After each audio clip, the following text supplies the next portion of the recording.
بسم اللہ الرحمن الرحیم۔ قربانی کے مسائل ذکر کیے جا رہے ہیں۔ 10 ذو الحجہ سے ایام تشریق کے اخیر تک اللہ تبارک و تعالی سے تقرب حاصل کرنے کے لیے جو جانور ذبح کیے جاتے ہیں اسے قربانی کہا جاتا ہے۔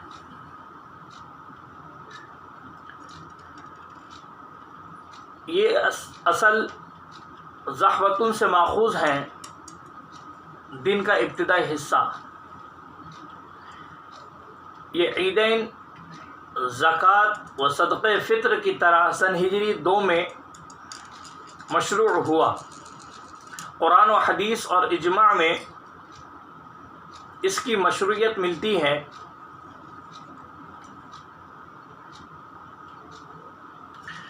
اللہ تبارک و تعالی کا فرمان ہے فَصَلِّ لِرَبِّكَ وَانْحَرْ، اپنے رب کے لیے نماز پڑھیے اور قربانی کیجیے۔ اس آیت میں اصح قول کے اعتبار سے وانحر یعنی نخر سے قربانی کے جانور کو ذبح کرنا مراد ہے۔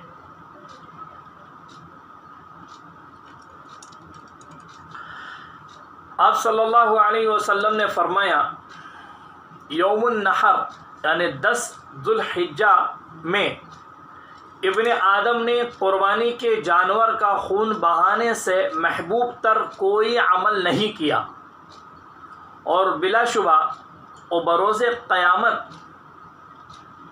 اپنے سینگ، کھر اور بالوں سمیت آئے گا، اور یقیناً اس کا خون روئے زمین پر گرنے سے پہلے بارگاہ الہی میں پہنچ جائے گا اور قبولیت سے سرفراز ہوگا، پس اسے خوش دلی سے انجام دو۔ ابن ماجہ اور ترمذی وغیرہ نے اس حدیث کو ذکر کیا ہے۔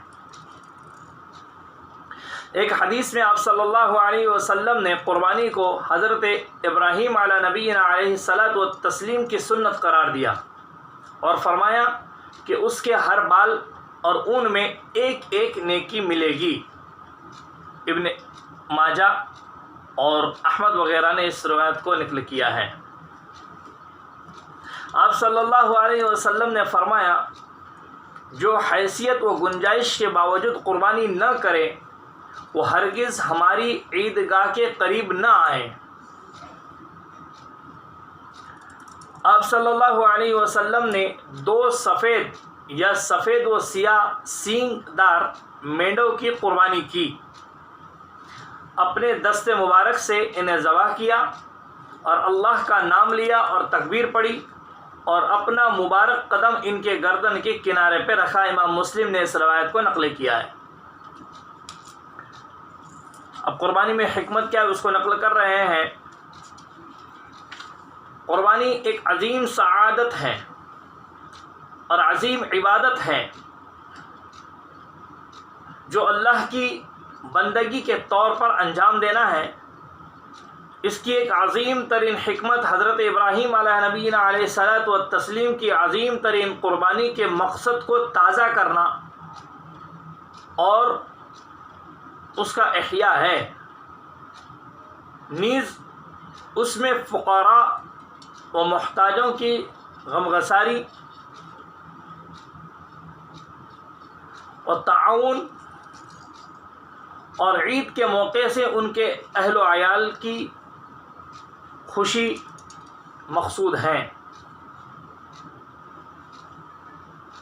اور نتیجے میں اسلامی معاشرے کی بھائی چارگی کا تعلق قوی تر ہوتا ہے، اور اجتماعیت اور آپسی محبت کی جڑیں مضبوط ہوتی ہیں۔ قربانی کا کیا حکم ہے؟ جس رشید مسلمان کے پاس 10 ذو الحجہ سے 13 ذو الحجہ تک اپنے مصارف و ضروریات سے زائد اتنا مال ہو کہ قربانی کر سکتا ہو تو اس پر قربانی کرنا سنت مؤکدہ ہے، خواہ حج میں ہو، اپنے گھر پر ہو، علاقے میں ہو، مقیم ہو، مسافر ہو، شہری ہو یا دیہاتی۔ اگر ایک شخص پر متعدد افراد کا نفقہ واجب ہو، مثلا بیوی بچے وغیرہ، تو ان پر قربانی سنت کفایہ ہے، یعنی ان میں سے کوئی ایک انجام دے تو بقیہ سے اس کا مطالبہ ساقط ہوگا، گرچہ ثواب صرف قربانی کرنے والے کو ملے گا۔ البتہ امام نووی رحمۃ اللہ علیہ نے شرح مسلم میں فرمایا کہ اگر وہ دوسروں کو ثواب میں شریک کرے تو یہ جائز ہے۔ حضرت ابو ایوب انصاری رضی اللہ تعالی عنہ فرماتے ہیں، آپ صلی اللہ علیہ وسلم کے دور مسعود میں ایک شخص اپنے اور اہل خانہ کی طرف سے ایک بکری کی قربانی دیا کرتا تھا۔ موطا امام مالک، ابن ماجہ، ترمذی وغیرہ نے اس کو نقل کیا ہے۔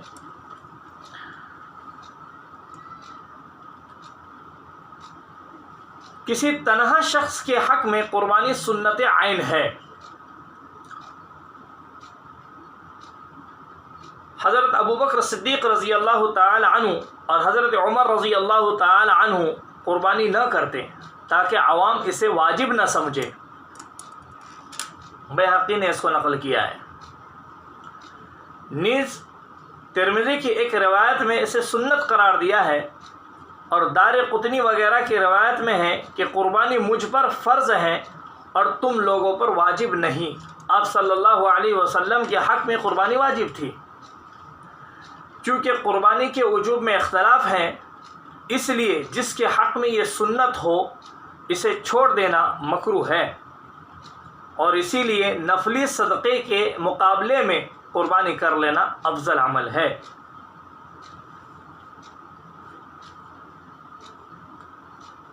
نظر یا التزام سے قربانی واجب ہوگی۔ کوئی شخص اپنے اوپر قربانی کو واجب کر لے تو واجب ہوگی۔ ویسے امام شافعی رحمۃ اللہ علیہ کے نزدیک قربانی کرنا سنت ہے۔ مثلا کوئی کہے میں نے یہ بکری قربانی کے لیے متعین کر دی، یہ قربانی کا جانور ہے، اللہ کے لیے مجھ پر قربانی کرنا لازم ہے وغیرہ، ایسے کوئی الفاظ کہے جیسے کہتے ہیں عموماً لوگ۔ اگر کسی نے کہا کہ میں اس بکری کا مالک بنا تو مجھ پر اللہ کے لیے اس کی قربانی لازم ہے، تو پھر اس کی قربانی لازم نہ ہوگی۔ جیسے کسی بکری کی طرف اشارہ کریں، اس بکری کا مالک بنا، تو جب تک خرید و فروخت نہیں ہے اس وقت تک اس کے اوپر لازم نہیں ہے۔ خواہ بعد میں چل کے وہ اس کا مالک بھی بنے تب بھی لازم نہیں ہے۔ لیکن اگر یہ کہے کہ میں کسی بکری کا مالک بنا، یعنی بکری متعین نہ کرے، کسی بھی بکری کا، تو اللہ کے واسطے اس کی قربانی مجھ پر لازم ہے، اگر یوں کہے اور وہ بکری کا مالک بنے تو اس کی قربانی کر لینا اس کو لازم ہے۔ لیکن محض خریدنے یا نیت کرنے سے وہ بکری قربانی کی شمار نہ ہوگی، صرف وہ بکری کو خریدنے سے یا نیت کرنے سے وہ بکری قربانی کی شمار نہ ہوگی، جب تک کہ خریدنے کے بعد لفظاً التزام نہ پایا جائے، یعنی اپنے اوپر لازم نہ کر لے۔ جب لازم کر لے تو پھر قربانی واجب ہو جائے گی۔ تنبیہ کے طور پہ کچھ چیزیں بتلا رہے ہیں۔ عوام اکثر وقت سے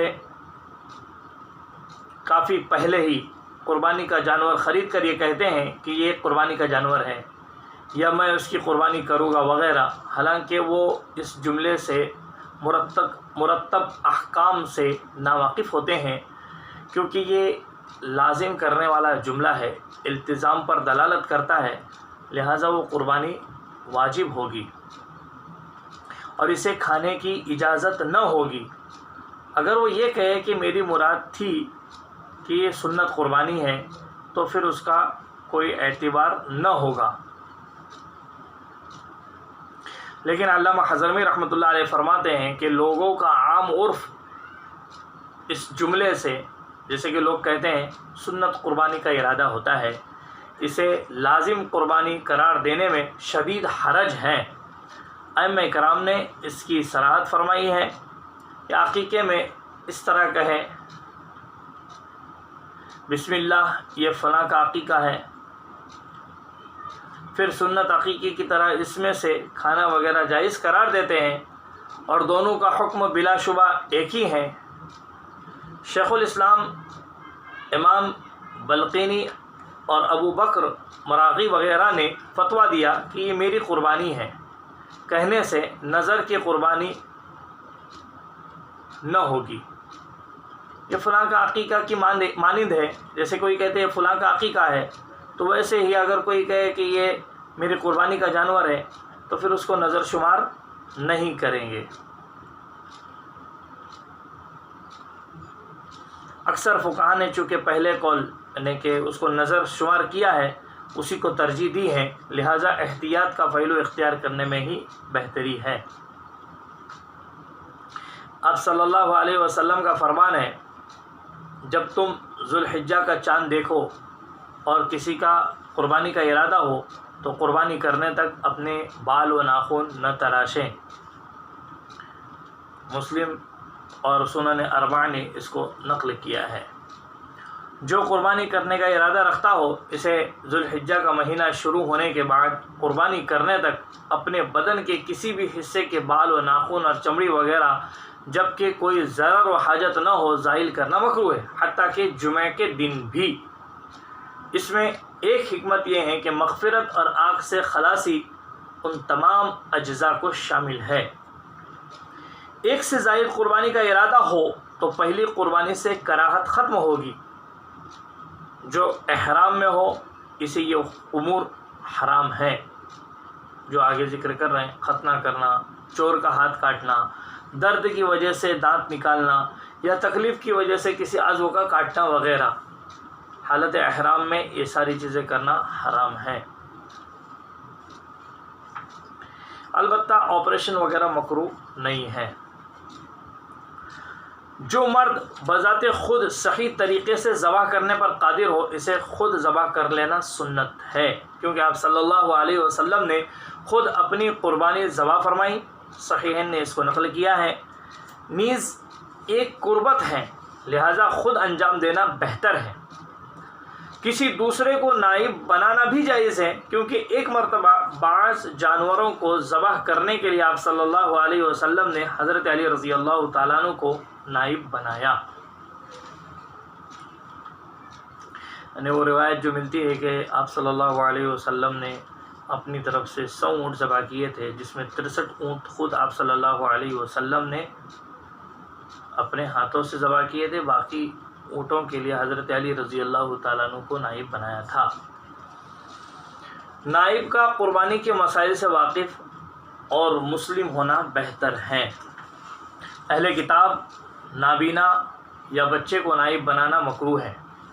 حائضہ و نفسا کو نائب بنانا خلاف اولا ہے۔ مؤنث اور خنثی کے لیے دوسرے کو وکیل بنانا افضل ہے۔ جو دوسرے کو ذبح کے لیے وکیل بنائے اسے ذبح کے وقت وہاں حاضر رہنا سنت ہے، کیونکہ آپ صلی اللہ علیہ وسلم نے حضرت فاطمہ رضی اللہ تعالی عنہا کو اس کا حکم دیا تھا، حاکم وغیرہ نے اس کو نقل کیا ہے۔ اللہ تبارک و تعالیٰ کا ارشاد ہے وَلِكُلِّ أُمَّةٍ جَعَلْنَا مَنْسَكًا لِيَذْكُرُوا اسْمَ اللَّهِ عَلَى مَا رَزَقَهُم مِّن بَهِيمَةِ الْأَنْعَامِ۔ ترجمہ، اور ہم نے ہر امت کے لیے اس غرض سے قربانی کرنا مقرر کیا تھا کہ وہ ان مخصوص چوپاؤں پر اللہ کا نام لیں جو اس نے ان کو عطا فرمائے تھے۔ صرف اونٹ، بیل، بھینس اور بھیڑ بکری پر ہی قربانی ہو سکتی ہے، خواہ مذکر ہو یا مؤنث یا خنثی یا خصی، کیونکہ آپ صلی اللہ علیہ وسلم اور کسی صحابی سے ان کے علاوہ کی قربانی منقول نہیں ہے۔ اس میں افضل اونٹ، پھر بیل، پھر بھیڑ، پھر بکری ہے۔ فائدہ: حضرت ابن عباس رضی اللہ تعالیٰ عنہما سے مروی ہیں کہ قربانی میں خون بہانا کافی ہے، گو مرغی یا بت کا ہو۔ ہمارے شیخ غریب شخص کو اس کی تقلید کا حکم دیتے تھے، یہ صاحب کتاب نقل کر رہے ہیں، اور عقیقے کو قربانی پر قیاس کر کے کہتے ہیں کہ جس کے گھر بچہ پیدا ہو وہ ابن عباس کے مسلک پر مرغ ذبح کرے۔ قربانی کے دو جدا جنسوں کی جفتی و میل سے پیدا شدہ جانور قربانی و ہدی میں کافی ہیں۔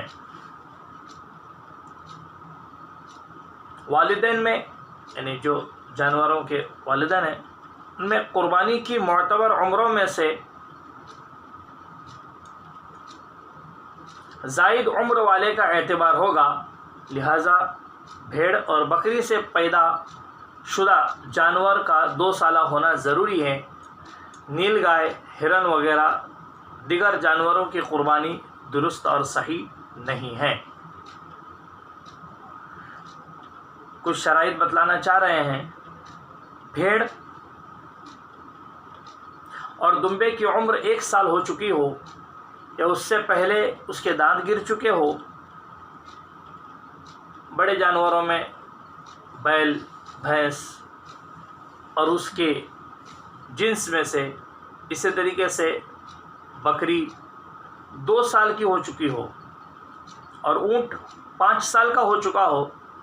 مسلم کی حدیث میں آپ صلی اللہ علیہ وسلم نے مسنہ کے ذبح کا حکم دیا ہے، اور اس کا مطلب وہ اونٹ ہے جس کو 5 سال مکمل ہو کر چھٹا شروع ہو چکا ہو۔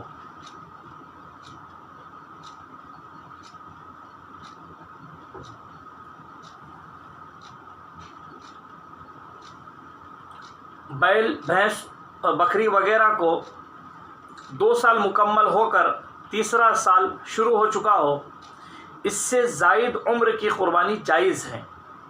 ایک حدیث میں بھیڑ کے جزع کی قربانی کی تعریف فرمائی، ترمذی اور احمد نے اس کو نقل کیا ہے۔ ایک حدیث میں فرمایا کہ اس کی قربانی جائز ہے۔ جزع یعنی جسے 1 سال ہو چکا ہو یا اس سے پہلے دانت گر جائیں۔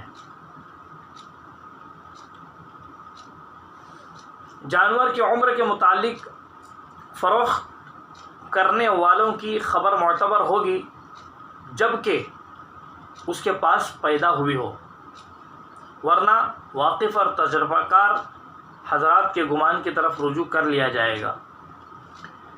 امام ابو حنیفہ رحمۃ اللہ علیہ کے نزدیک اگر 1/3 سے کم کان کٹا ہو تو قربانی صحیح ہے۔ صحیح کان والے جانور دشوار ہونے کی وجہ سے قاضی حسین اس پر فتویٰ دیتے تھے۔ امام ازرعی شرح منہاج میں فرماتے ہیں کہ ایک دقیقہ یاد رہے کہ امام ابو حنیفہ رحمۃ اللہ علیہ کے نزدیک 13 ذوالحجہ کی قربانی جائز نہیں، لہذا کان کے مسئلے میں جو ان کی تقلید کرنا چاہے اس میں بھی تقلید کے دیگر شرائط کی طرح ان کے مسلک کا لحاظ رکھیں۔ قربانی کے جانور میں کوئی ایسا عیب نہ ہو جس سے معقول یعنی کہ کھائے جانے والے کسی حصے میں نقص اور کمی پیدا ہو۔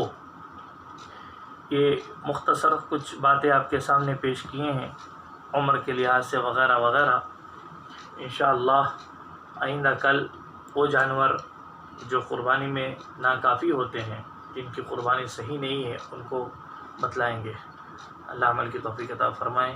اس پیغام کو آپ لوگوں تک پہنچائیں تاکہ زیادہ سے زیادہ لوگوں کو فائدہ پہنچے۔